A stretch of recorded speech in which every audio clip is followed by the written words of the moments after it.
Hello guys, आज हम बात करने वाले हैं एक ऐसी कंपनी के बारे में। आप लोगों को इस वीडियो में बताने वाला हूं जहां पर आप लोगों को अच्छा खासा मुनाफा हो सकता है। तो ये वीडियो अंतर देखते रहना। आप लोगों को जो मीडियम टर्म शॉर्ट टर्म के लिए इस कंपनी को अप्रोच करना चाहते हैं उन लोगों को थोड़ा बहुत और चीज़ मैं बताऊंगा, उसको ध्यान में रखना है। और जो लॉन्ग टर्म वाले हैं उनका भी एक अलग से एडवाइस रहेगी। ये दोनों के दोनों चीज़ों को आप लोगों को ध्यान में रखना है। और उसके साथ साथ इसके जो टारगेट्स और उसके साथ साथ आप लोगों को सपोर्ट जोन और आप लोगों को किस लेवल पर बाय करना है, किस लेवल पर सेल करना है, वो भी आप लोगों को इस वीडियो में बताने वाला हूँ। तो सबसे पहले आप लोगों को जानना ज़रूरी है कि कंपनी कौन सी है, कंपनी क्या काम करती है। तो कंपनी का जो काम है वो आप लोगों को बता देता हूँ।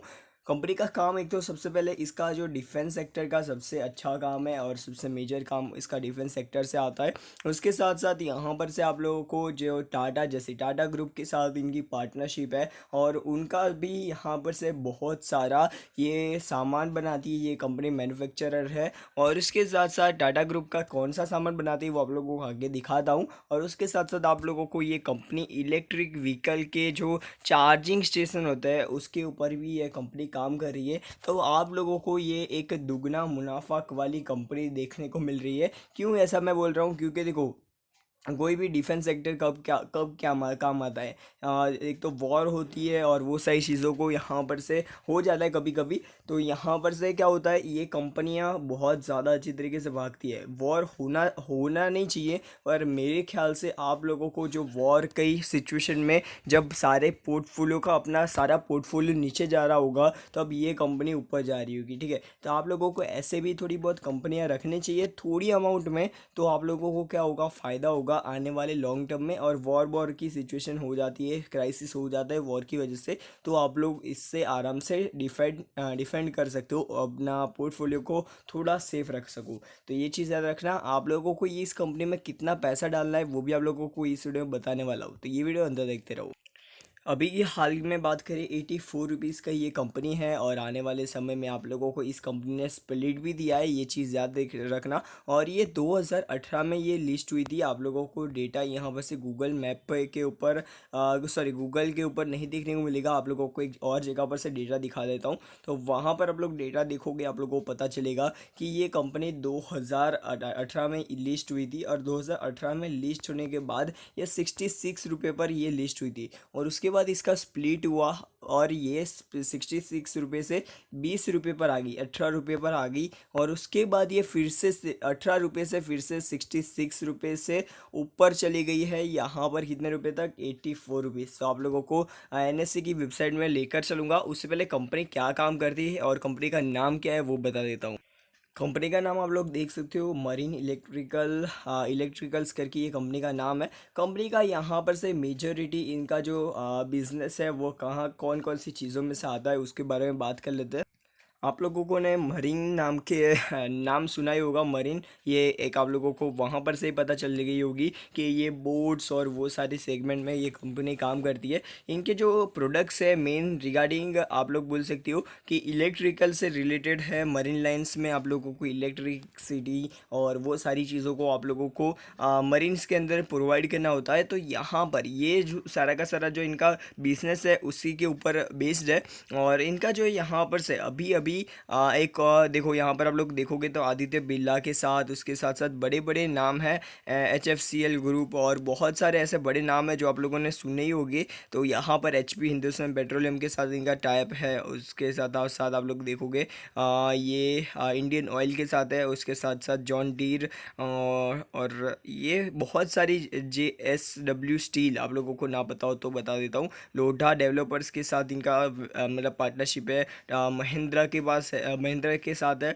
उसके साथ साथ MRF जैसे बहुत, नेस्ले जैसे बहुत सारी बड़ी बड़ी कंपनियों के, ONGC PNG जैसी बहुत सारी कंपनियों के साथ, रिलायंस और ये टाटा कंज्यूमर साथ है, बहुत सारे लोगों के साथ इनका जो पार्टनरशिप है।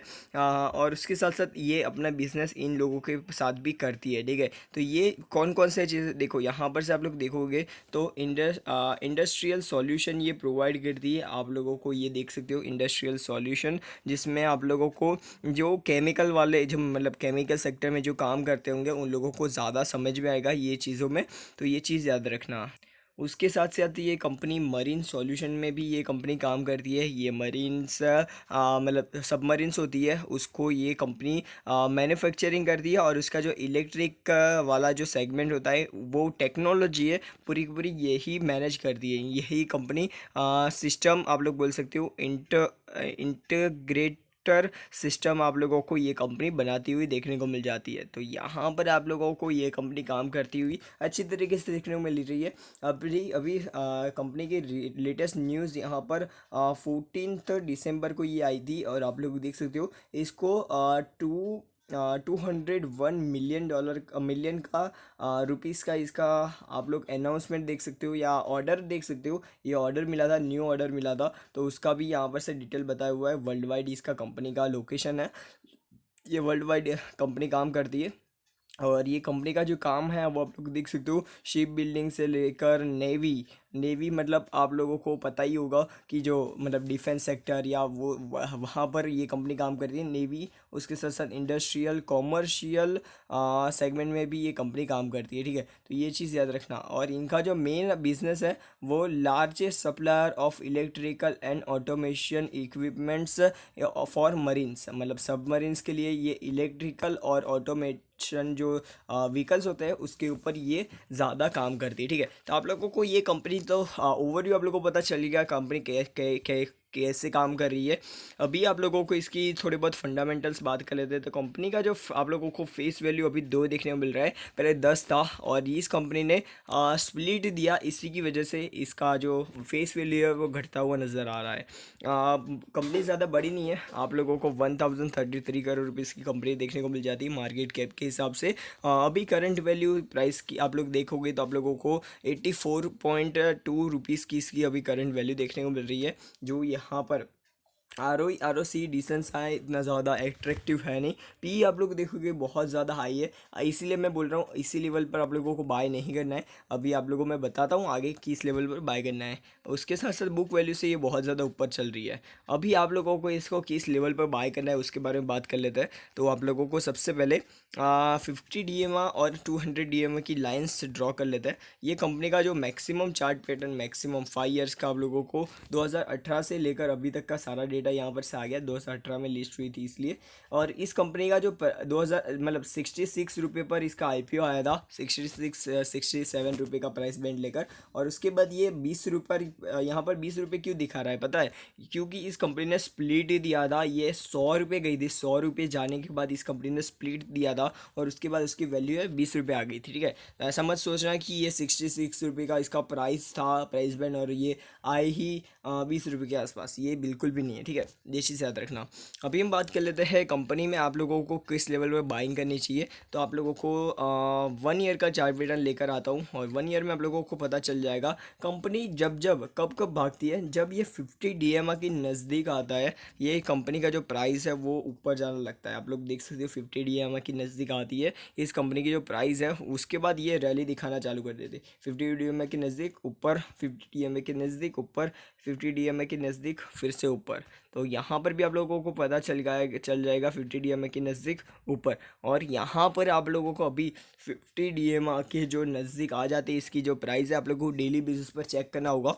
और इसकी जो प्राइस है वो आप लोगों को 50 DMA के नज़दीक देखने को मिल जाएगी। तो मैं तो आप लोगों को मतलब नोटिस कर ही दूंगा। तो कभी कभी आप लोग वीडियो मिस हो जाता है मेरा ये मरीन्स वाला, तो आप लोगों को शायद ना पता चले। तो आप लोग खुद से भी चेक करते रहना, वरना सब्सक्राइब करके रखना बेल आइकन दबाकर, तो आप लोगों को सारी वीडियोस की नोटिफिकेशन मिल जाएगी, ठीक है। अभी हम बात कर रहे थे कंपनी का जो डेट है वो कंपनी रिड्यूस कर रही है, ये एक अच्छी चीज़ लगी मेरे को। बाकी तो यार इस कंपनी में बहुत सारी दिक्कत है, इसकी बोरिंग बहुत ज़्यादा हाई देखने को मिल रही है। कंपनी भले ही डेट रिड्यूस कर रही है वो आप लोगों को यहाँ पर से पता चल जाएगा। कंपनी का जो क्वार्टरली रिजल्ट देखोगे तो आप लोगों को बहुत ज़्यादा अनइवन देखने को मिलेगा। 2018 के बारे में 2018 से 2020 सितंबर क्वार्टर, तो उसको 2019 दिसंबर क्वार्टर से लेकर 2020 सितंबर क्वार्टर में आप लोगों को अच्छा खासा उछाल देखने को मिल रहा है। उसके बाद फिर से गिरावट आई है, जो आप लोग देख सकते हो इसका जो रिज़ल्ट है बहुत ज़्यादा वॉलेटाइल है। और कभी कभी इसका जो मार्जिन भी आप लोग देखोगे तो भी आप लोगों को अलग अलग तरीके से देखने को मिल रहा है। तो ये चीज़ याद रखना। अभी हम बात कर लेते हैं कंपनी का जो कंपनी कभी कभी अच्छा खासा रिजल्ट भी दे देती है, जो आप लोग देखोगे यहाँ पर रिजल्ट के सेक्शन में। तो यहाँ पर 2000 ये 11 से लेकर अभी तक का डेटा है। 2011 में, 12 में, 13, 14, 15, 16, 17 और 18 आप लोग देखोगे सारे के सारे, सॉरी, 11, 12, 13, 16, 17, 18, 19 ये सारा का सारा डेटा है। 14, 15 का डेटा नहीं था इसलिए। तो ये चीज़ हो गई। तो यहाँ पर आप लोग देखोगे तो पिछले कुछ सालों से, 1-2 सालों से इसमें गिरावट देखने को मिल रही है। बाकी तो आप लोगों को अच्छा खासा परफॉर्मेंस देखने को मिल रहा था। तो हो सकता है कि आने वाले समय में मेरे को इस कंपनी में ग्रोथ अपॉर्चुनिटी देखने को मिल रही है। पर इस लेवल पर आप लोगों को बाय नहीं करना है। किस लेवल पर बाय करना है उससे पहले बैलेंस शीट के देख लेते हैं। कंपनी के ऊपर अभी बोरोइंग है कौन से क्वार्टर के हिसाब से, मार्च क्वार्टर 2020 के हिसाब से। अभी इसका भी रिजल्ट आ जाएगा 2021 का, तो आप लोगों को पता चल जाएगा कितना बोरोइंग है। 34 करोड़ रुपीज़ का बोरोइंग है और रिजर्व्स है इन लोगों के पास 106 करोड़ रुपीज़ का इनके पास रिजर्व्स है। ठीक है, अभी आप लोगों को इसका जो शेयर होल्डिंग पैटर्न है उसके बारे में बात कर लेते हैं। तो आप लोगों को यहाँ पर रेवेन्यू का भी चार्ट देखने को मिल जाता है। अभी तक का यहाँ पर से 2020 तक का यहाँ पर सारा का सारा डेटा यहाँ पर अवेलेबल है। तो आप लोगों को ये डेटा आप लोग देख सकते हो। कंपनी का इंप्रूवमेंट तो हो रहा है प्रॉफिट के अंदर, आप लोग नेट प्रॉफिट के अंदर यहाँ पर से कंपनी इसका कंपनी का अनकंसिस्टेंट परफॉर्मेंस है। इसी की वजह से यहाँ पर कंपनी की जो प्राइस है वो बहुत ज़्यादा कम चल रही है। यहाँ पर जो इसका शेयर होल्डिंग पैटर्न आप लोग देखोगे तो आप लोगों को पता चल जाएगा। कंपनी के प्रमोटर्स अभी जेन्यून नज़र आ रहा है। एक आप लोग देखोगे तो आप लोगों को पता चलेगा। कंपनी का जो डिटेल है 2020 मार्च से लेकर अभी तक एक भी बार इस कंपनी के जो शेयर होल्डर्स हैं इन लोगों ने माल नहीं बेचा है अपना। और यहाँ पर से FIDS की बात करें, कंपनी FIS में तो इसका इन लोगों के पास ज़्यादा है नहीं। FIS के पास कुछ भी नहीं है। DIS के पास 1.14% का है और सबसे ज़्यादा प्रमोटर्स के पास, उसके बाद पब्लिक के पास बहुत ज़्यादा अमाउंट में पैसा है। ठीक है, मतलब शेयर होल्डर है। तो ये चीज़ याद रखना। आप लोगों को सारी की सारी चीज़ों को मैंने बता दिया है, एक्सप्लेन कर दिया है। अभी इसके आप लोगों को लेवल्स बता देता हूँ, कोई किस लेवल पर बाय करना है। सॉरी, आप लोगों को मैंने बाय का तो ये लेवल बता दिया, जो 50 DMR के नज़दीक आएगा ये शेयर, तो आप लोगों को बाय कर लेना है। 50 DMR आप लोग शेयर का नाम और उसके बाद स्क्रीनर लिखोगे तो आप लोगों को वो चार्ट मैंने दिखाया था, ये वाला चार्ट, ये वाला चार्ट। तो आप लोगों को ये जो वाला चार्ट है ना वो यहाँ पर से डायरेक्टली मिल जाएगा। तो वो आप लोग स्क्रीनर लिखोगे तो आप लोगों को पता चल जाएगा। और ये चार्ट आने के बाद आप लोगों को डेली बेसिस पर इस कंपनी को चेकआउट करोगे और 50 DMR के नज़दीक या उससे थोड़ा नीचे आप लोगों को इस कंपनी का जो प्राइस है वो मिल जाए तो आप लोग इसमें बाइंग कर सकते हो। टारगेट आप बात कर लेते हो तो टारगेट उससे 10 से 15% का ऊपर का टारगेट, जो short term medium term trader है उन लोगों के लिए 10 से 15 रुपये का टारगेट। और जो लॉन्ग टर्म के लिए इस कंपनी में निवेश करना चाहता है तो थोड़ा मेरे ख्याल से रिस्की रहेगा। आप लोगों को निवेश करना है, कोई दिक्कत नहीं है, पर कंपनी का जो परफॉर्मेंस है वो अनकंसिस्टेंट है। तो इसके अंदर मैं लॉन्ग टर्म की इसमें कोई भी ट्रेड नहीं बताने वाला हूँ। शॉर्ट मीडियम टर्म और शॉर्ट टर्म के लिए इसके 10 से 15% का टारगेट लेकर इसमें से निकल सकते हो। ठीक है, तो ये चीज़ याद रखना। और 20% तक भी ले सकते हो, उससे ज़्यादा की एक्सपेक्टेशन मत रखना, ये चीज़ याद रखना। ठीक है, तो बस रेस्ट के लिए गुड बाय फिर नेक्स्ट वीडियो में। Goodbye. वीडियो पसंद है तो लाइक, चैनल को सब्सक्राइब करना मत भूलना। और बहुत ज़्यादा अच्छा शेयर है मेरे हिसाब से, इसलिए मैंने बताया है, रेकमेंड किया है।